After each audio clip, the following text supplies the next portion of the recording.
I know. You were sitting around over the last 48 hours thinking about the first 100 days of this administration, and you said, I wonder what the Kansas City Star thinks. Yeah, right? I mean, I know. It's okay to admit you were just, I know, that editorial board that doesn't have anybody on it who would have ever thought or dreamt about voting for Donald Trump definitely has the pulse of the entire region that has millions of Donald Trump supporters in it. Yeah, I know. Well, they chimed in yesterday right after we got off the air because they felt they had to. They felt it was their duty, I'm sure, to put something out like this. The headline, Trump's first 100 days in office has real impact on Missourians and Kansans. Yeah, for the better. Thank you very much. But that's not where they're going. I know that's going to surprise you. Well, you noted that it appeared after our show, and I will note that they probably sent it at the beginning of our show, but it takes time to get to Des Moines and then on to the press. They start here. President Trump and his Republican supporters proudly marked his first 100 days in office. But anyone who believes in the good of this country and our bi-state area should have found it difficult to share some of those same sentiments. I'm getting pissed now. Okay. All right. We call in our elected Republican officials. Yeah. I love this, like, as if they think that Roger Marshall, Mark Alford, Eric Schmidt, Josh Hawley are reading this. You know, they're opening up their paper today. They're having in their cup of coffee, and they're like, yes, my morning edition of the Kansas City Star. We call in our elected Republican officials. The only thing that they use you guys for is the cat litter box, if they use it at all. Even the cat's like, come on, I don't want to use that thing in the litter box. What are you guys doing? I mean, that's an insult to me. Come on now. Skeeter season's coming up, too. Yeah, that's right. Watch some insects.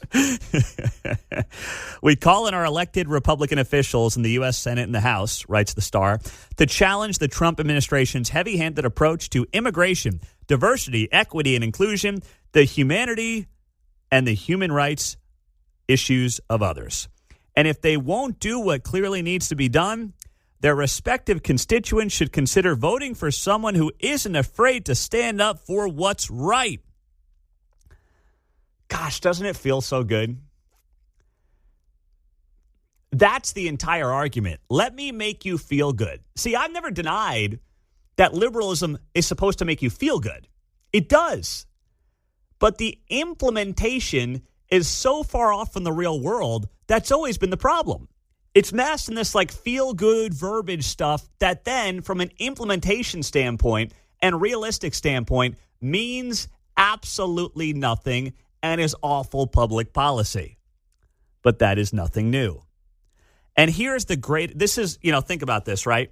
We got 2.5 million people in the metro.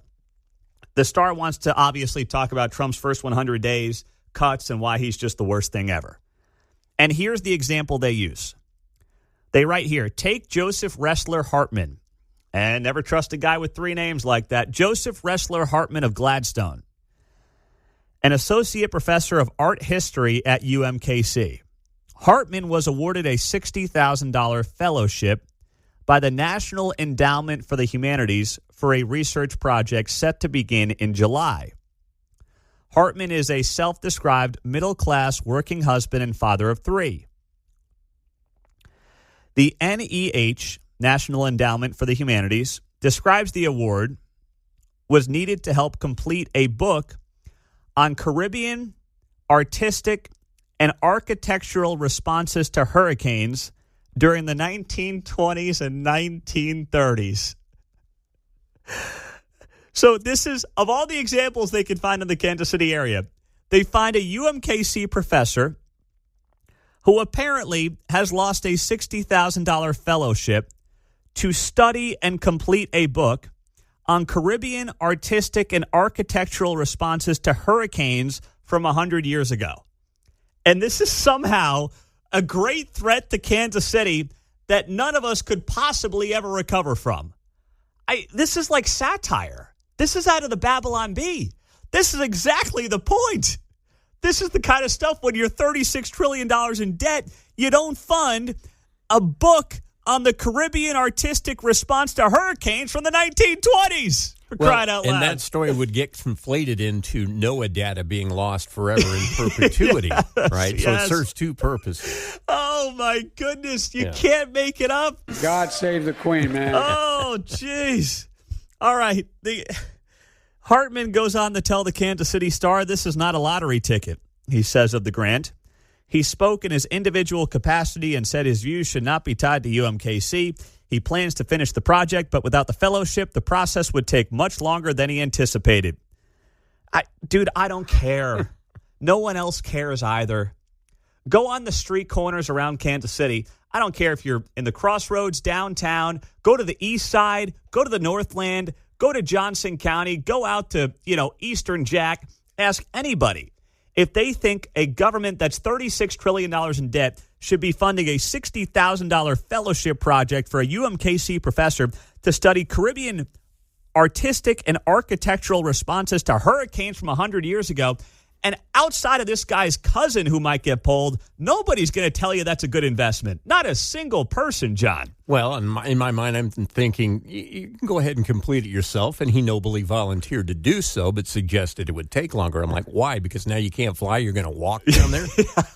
You can still do it. Yeah. You can fly on your own dime. Yeah. Oh, historical and cultural museums, they write, were some of the hardest hit in the so-called efficiency cuts.